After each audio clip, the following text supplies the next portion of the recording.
మనతో ఇప్పుడు retire SP గారైన చక్రపాణి గారు ఉన్నారు. సార్ నమస్తే అండి. నమస్కారం అండి. సార్, రాష్ట్ర వ్యాప్తంగా గడిచిన 2 రోజులుగా ఒక సంచలనమైన వార్త ఆంధ్రప్రదేశ్లో అయితే జరుగుతుంది. ఒక వ్యక్తి, ఒక నేరస్తుడు మిస్ అయ్యాడు. అతన్ని చంపేశారు, పోలీస్ స్టేషన్లోనే చంపి శవాన్ని కనపడకుండా బూడిచ్చేశారు అని చెప్పి ఒక విధమైన టెన్షన్ క్రియేట్ చేసే పరిస్థితి అయితే కానొచ్చింది. ఎలా చూడాలంటారు? నిజంగానే పోలీస్ స్టేషన్లో అలా జరిగే అవకాశం ఉంది అంటారా? పోలీస్ స్టేషన్లో అండి, పోలీస్ స్టేషన్లో సత్యహరిశ్చంద్రుడు శ్రీరామచంద్రుడు అని చెప్పను, కానీ ఈ ఇష్యూలో అట్లా నెపవేయడానికి ఆస్కారం లేదండి. ఎందుకనంటే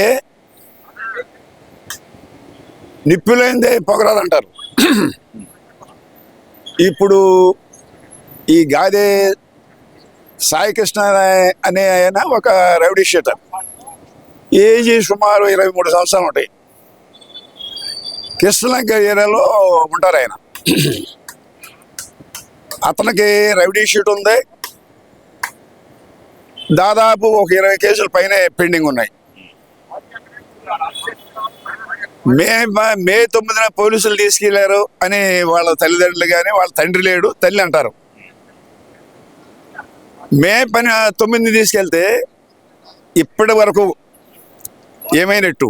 ఇదంతా ఈ ఇష్యూ రేజ్ కావడానికి, ప్రేరప్ అవ్వడానికి కానివ్వండి, మిస్ అయిన వ్యక్తిని మర్డర్ చేశారని కానివ్వండి, ఒక వర్గం అంటే యాంటీ గవర్నమెంట్ వర్గం అనండి, లేకపోతే అపోజిషన్ అనండి, లేకపోతే మాజీ ముఖ్యమంత్రి గారి వర్గం అనండి, ప్రయత్నం చేస్తున్నారు.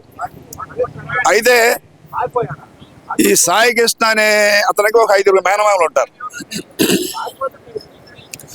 అందులో రాధారంగ మిత్ర మండలిలో కూడా తిరుగుతూ ఉంటారు ఆయన. అట్లాగే ఆయనకు ఒక పిన్ని ఉంటారు, ఆవిడ లాయర్గా పనిచేస్తున్నారు. ఈ ఇష్యూ రేపంటే హైకోర్టులో కూడా ఉంది. హైకోర్టులో అప్రూవ్ చేశారు, ఏబిఎస్ పిటిషన్ వేశారు. హైకోర్టు కూడా పోలీసుకి నోటీసు ఇచ్చారు. 27వ తారీఖు లోపల రిప్లై అయ్యామండి, మనిషిని ప్రొడ్యూస్ చేయమని. అది ఆ ఇష్యూ తర్వాత నాకు సంబంధం లేదనుకోండి. ఇతనిని చంపేశారు. ఇప్పుడు కృష్ణాగ పోలీస్ స్టేషన్ ఉంది కదా, ఈ నాగరాజు సిఐ గారు ఉన్నారు. నాగరాజు సిఐ గారు గాంధీ గారి శిష్యుడు నేను చెప్పను. లా అండ్ ఆర్డర్ బాగానే మెయింటైన్ చేస్తారు. దొంగలు కానీ, రెవిడీలు కానీ, ఇంకోళ్ళు కానీ రైల్వే స్టేషన్లో కానీ, బస్ స్టాండ్లో కానీ దొంగతనం చేయాలంటే భయపడతారు. అంత మాత్రం ఆయన కొడి చంపడం కాదు. నేను లా అండ్ ఆర్డర్ మెయింటైన్ చేసేవాడిని. క్రైమ్ ఇన్స్పెక్టర్గా చేసా, గుంటూరు లా అండ్ ఆర్డర్ ఇన్స్పెక్టర్గా చేశా. 2 సమదృష్టిలో. అంటే ఏంటి? To prove our metal. ఎవరికి భయపడకుండా చట్టాన్ని నిలబడటం కోసం ఒక పోలీసుగా న్యాయం, డైరెక్ట్గా న్యాయం చేయాలంటే పోలీసుకి అవకాశం, ఇంకెవరికి అవకాశం లేదు. ఇదే ఇన్స్టెన్స్ జస్టిస్ అన్నమాట. అట్లాగే ఇప్పుడు వీడియోలో ఏం చూస్తున్నాం మనం? ఆ శవం చూపిస్తున్నారు, ఒక ఫోటో చూపిస్తున్నారు. ఆ ఫోటో ఆయనది కాదు, కాల్ చేసిన బూడిద అయిపోయిన ఫోటోలు చూపిస్తున్నారు. అసలు శవం మిస్సింగ్ కేసు అండి. ఈ మిస్సింగ్ కేసు గురించి ఒక విధంగా చెప్పాలంటేనండి, అన్యాయంగా సీఎం మీద కేసు కట్టారు, మర్డర్ కేసు. కట్టక్కర్లా, ఎంక్వైరీ చేయాలి. ఎంక్వైరీ చేసి ప్రూవ్ అయిన తర్వాత, ఇన్వెస్టిగేషన్ చేసిన తర్వాత కట్టుకోండి మర్డర్ కేసు, నో ప్రాబ్లం. అందుకని గవర్నమెంట్ ఏం చేస్తుంది? ఈ ఇష్యూని తగ్గించడానికి. ఎందుకంటే ఇతను ఈ రౌడీ షీటర్ కాపు కాబట్టి, కూటమిలో కాపులు మెయిన్ పాత్ర కాబట్టి, పవన్ కళ్యాణ్ మీద కొంతమంది స్పందించలేదు అంటున్నారు. అంటే కాపు చచ్చిపోతేనో పవన్ కళ్యాణ్ గారు, రెడ్డి చచ్చిపోతేనేమో జగన్మోహన్ రెడ్డి గారు, కమ్మ చచ్చిపోతేనో చంద్రబాబు నాయుడు గారు స్పందించాలా? ఇది ఎక్కడ రూల్ అండి? నాకు అర్థం కాలేదు. ఇక్కడ నాకు ఒక చిన్న డౌట్ సార్, మీరు డిపార్ట్మెంట్లో పనిచేశారు కాబట్టి నేను ఒక స్ట్రైట్కి వచ్చాను. నేరస్తుల్లో కులాల వారీగా మీరు గమనిస్తారా వాళ్ళని? కులాలతో సంబంధం లేదండి. ఇప్పుడు లా అండ్ ఆర్డర్ మెయింటైన్ చేసేప్పుడు కానీ, దొంగలు ఎంటర్ చేసేటప్పుడు ఫుల్ కోటింగ్ వేస్తాం, నిజం రాబడతాం కానీ, ఇంకోదాని కానీ. అప్పుడు కొంతమంది దెబ్బలు తిని కూడా వాళ్ళు చెప్పుకుంటారు ఇది దెబ్బలు తిన్నవాడు ఓ బళ్ళే కొట్టాడు రా అని. అంతేగాని ఈడు చూడడం నిజం రాబట్టుకున్న అవసరం ఇంటర్గేట్ చేస్తారు. అంతేగాని పోలీసులు నోట్లు వేలు పెట్టి అజ్జి పెడితే చెప్పరు దొంగలు. ఇంట్రాగేషన్ అవసరమే. ఇప్పుడు సైంటిఫిక్గా చెప్పించమంటారు, సైంటిఫిక్ ఆధారం మీద యాక్ట్ చేయమంటారు. సైంటిఫిక్గా చెప్తే నేరాలు బయటకు వస్తాయా? Right point. రావు. అందుకని చేయవలసిందే. అంతకని అన్యాయంగా కొట్టం, అధర్మంగా కొట్టం, అమాయకులను హింసించం. అట్లాగే కులాలకేనో ఇంట్రాగేషన్కేనో ఇన్వెస్టిగేషన్కేనో అరెస్టులకు సంబంధం లేదండి, సంబంధం లేదు. కుర్రాలు చూడం. సరే, మరి ఇక్కడ చూస్తే గనక ఆ కుర్రాడి ఫోటో అంటూ వేరే కుర్రాడి ఫోటో అంటే అతని చేతిలో హతమైన నవీన్ రెడ్డి అనే అతని ఫోటోని బయట పబ్లిష్ పెట్టారు. మొట్టమొదట ఆ ఫోటో బయట పెట్టింది అంబటి రాంబాబు గారు. ఇలా పబ్లిష్ చేయడం అనేది ఎలాంటి క్రైమ్ కిందకు వస్తుంది? అతనికి ఎలాంటి శిక్ష పడే అవకాశం ఉంటుందంటారు? ఇదండి సాక్ష్యాలని కన్సీల్ చేసిన, అట్లాగే సాక్ష్యం లేకుండా సాక్ష్యాలు సృష్టించిన, కన్సీలింగ్ ఎవిడెన్స్ ఇట్లా ప్రోత్సహించేందుకు కూడా నేరాలు ఉంటాయండి. వాళ్ళ మీద కూడా కేసులు రిజిస్టర్ చేస్తారు, ఇన్వెస్టిగేషన్ తప్పిస్తాయి. అందుకని ఇది నేరం అండి చేయటం కూడా. అంటే అవతల వాళ్ళకి ఎలాంటి శిక్షలు పడే అవకాశం ఉందంటారు? మిస్లీడింగ్ ఆఫ్ కేసుని అది ఎలా చూడాలంటారు దీన్ని? శిక్షలు అంటే దానికి శిక్షలు పడాలంటే ఎవిడెన్స్ గ్యాదర్ చేయాలి, ఎవిడెన్స్ ఉండాలి. దానికి చాలా ప్రాసెస్ ఉందండి. ఊరికే చెప్పినంత మాత్రం శిక్షలు పడిపోవు.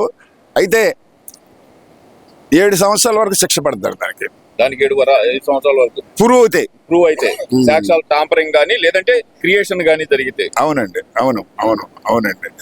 సార్, మరి అసలు ఈ కేసుని ఎలా చూడాలంటారు? ఒక వైపును చూస్తేనేమో ఏకంగా సిఐ నాగరాజు గారి మీద హత్యాయత్నం కేసు కట్టి కేసు విచారణ జరుగుతుంది ఓ పక్క నుంచి.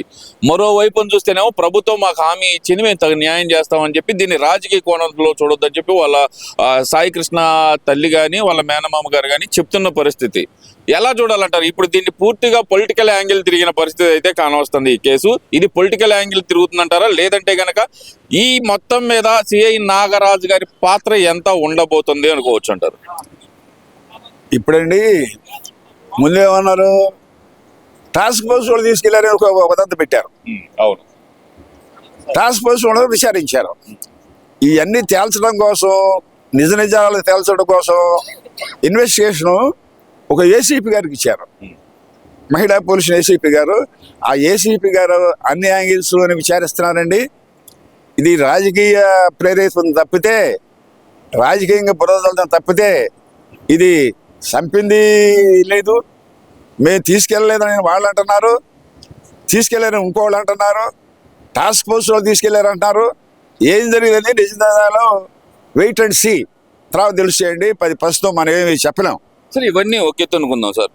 ఇది ఓవరాల్ గా చూసుకుంటే గనక నాగరాజు గారి పాత్ర ఎంత ఉండొద్దో తర్వాత మాట్లాడుకుందాం అంటున్నారు.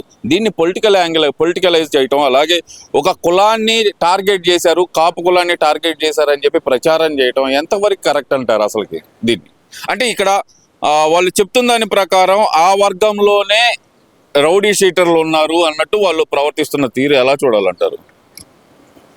ఇదండి పొలిటికల్ స్టంట్ అండి. అందను పొలిటికల్గా ఎవరన్నా ఒకరు చనిపోతే వాడిది ఏం కులం, దాన్ని ఎట్లా ఉపయోగించుకోవాలి, శవ రాజకీయాలు తప్పితే మామూలు రాజకీయాలు చేసి ఇదిగో కూటమి గవర్నమెంట్ ఈ తప్పులు చేస్తుంది, ఇది మీరు సరిదిద్దుకోండి, ప్రజలకు సేవ చేయండి, ఈ రకంగా మీరు ముందుకెళ్ళండి అనేది వదిలేసి ఈ శవాలు పట్టుకుని వెళ్ళటం ఎంతవరకు కరెక్ట్ అండి? ఇదంతా శవ రాజకీయాలకు తప్ప మరి కూడా కాదండి.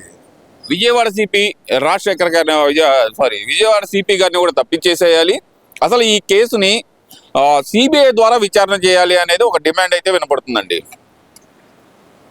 ఇదండి ముందు దీన్ని ఏదో రకంగా రచ్చ చేయాలి. ముందు నాగరాజు అన్నారు, ఏసీపీ అంటారు, సిపి అంటారు.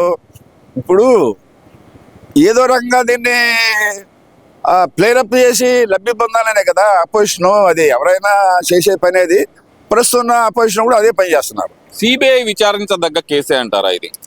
లేదండి, సిబిఐ విచారించదగ్గ కేసు కాదు. ఇప్పుడు ఏసీపీ చేస్తున్నారు. అట్లాగే వాళ్ళు ఇప్పుడు చనిపోయిన అతను అంటున్నారు కదా, చనిపోయాడు అని అంటున్నారు కదా.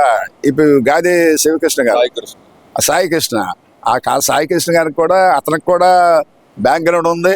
మేనమావలు ఉన్నారు, లాయర్ పిన్ని గారు ఉన్నారు, అందరూ ఉన్నారు. వాళ్ళేం అమ్మాయిలు కదండి.